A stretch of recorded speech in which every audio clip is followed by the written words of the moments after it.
Limoges devient une ville nourricière, les jardiniers de la ville sont passés des fleurs, il en subsiste tout de même encore, aux légumes. Certaines productions sont devenues autonomes, comme par exemple les salades, avec 500 pieds distribués chaque semaine. Ça veut dire avoir une alimentation de proximité, saine et de saison. Et c'est ainsi que nous retrouvons le rythme des saisons. Aujourd'hui, cette semaine, en proposant aux enfants de la salade, des radis qui viennent d'être produits dans nos serres. Et je crois que les enfants, ils sont très sensibles parce que c'est une histoire tout à fait personnelle, mais mon petit-fils ce matin m'a dit « Ah, aujourd'hui, mamie, c'est le jour des salades ».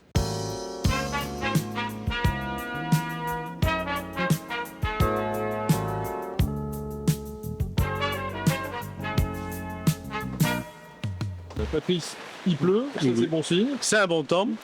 Ça reconstitue aussi vos réserves en eau. Tout à fait. Nous avons une réserve d'eau ici sur site de 700 000 litres. Bon, elle est bien pleine parce qu'on n'a pas trop puisé dedans jusqu'à maintenant, mais pour l'été, il nous faut bien ça.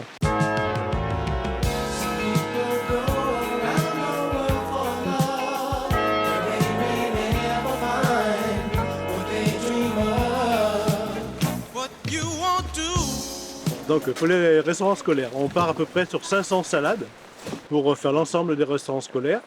Donc nous mettons en culture tous les 15 jours 500 salades.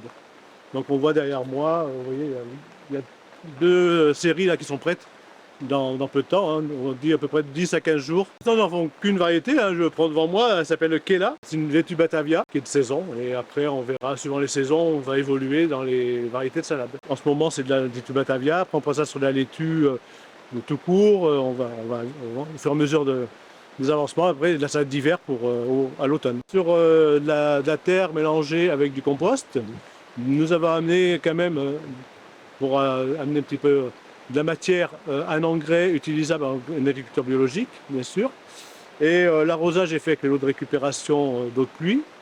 Et après, il n'y a pas d'autres intrants chimiques. Nous utilisons de la lutte biologique. Donc ici, pour le puceron, nous avons lâché quelques petites guêpes qui vont venir piquer les pucerons et détruire le puceron. Aux côtés de cultures parfaitement maîtrisées, les jardiniers procèdent à des tests. Oui, donc là c'est un tunnel que nous avons testé pour faire des essais. Vous voyez, c'est par des petits carrés. Donc on a essayé plusieurs types de légumes pour voir comment ils se comportaient durant l'hiver. Donc ce tunnel n'est pas chauffé, il est juste hors gel, hein, pour pas que les canalisations gèlent. Il est à 5 degrés. Nous avons testé des poireaux, de l'ail, des échalotes, vous voyez, des carottes. On a fait plusieurs tests pour les carottes pour voir comment elles se comportaient et surtout pour pas qu'elles aient de l'herbe dedans. Donc on a fait du paillage de miscanthus, on a semé des carottes sur du miscanthus, des carottes sur de la terre normale pour voir un petit peu la différence. Vous avez le miscanthus derrière moi, il y a eu juste une intervention pour nettoyer et où il y a tout à fait au fond les carottes directement sur la terre. Là on a déjà fait 5 interventions, donc on voit que le miscanthus nous aide bien.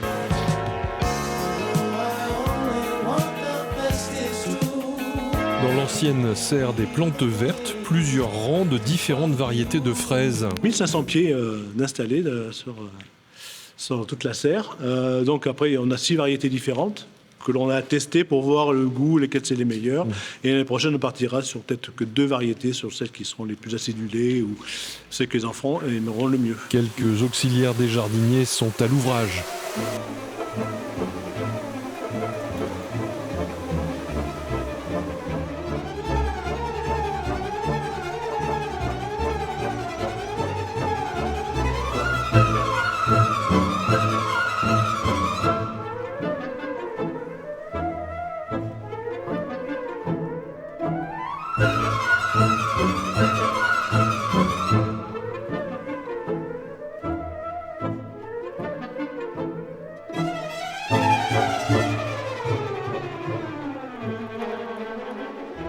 De 800 mètres carrés, la culture des pommes de terre va passer à près de 3 hectares avec l'objectif de 30 tonnes récoltées. Comme chacun sait, c'est progressif, hein. Le potager, ça se prépare.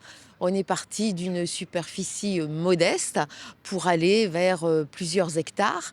Mais bien sûr, à terme, c'est notre objectif de nourrir et les enfants dès leur plus jeune âge dans les crèches, de nourrir les enfants un peu plus grands dans les écoles élémentaires, mais bien entendu, les personnes âgées dans nos EHPAD et pour le surplus, l'épicerie sociale et éducative. Je pense qu'au goût, elles seront meilleures. Et c'est cueilli, elles ont été cueillies, amenées tout de suite.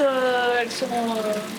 Voilà, ça n'a pas la même chose qu'aujourd'hui.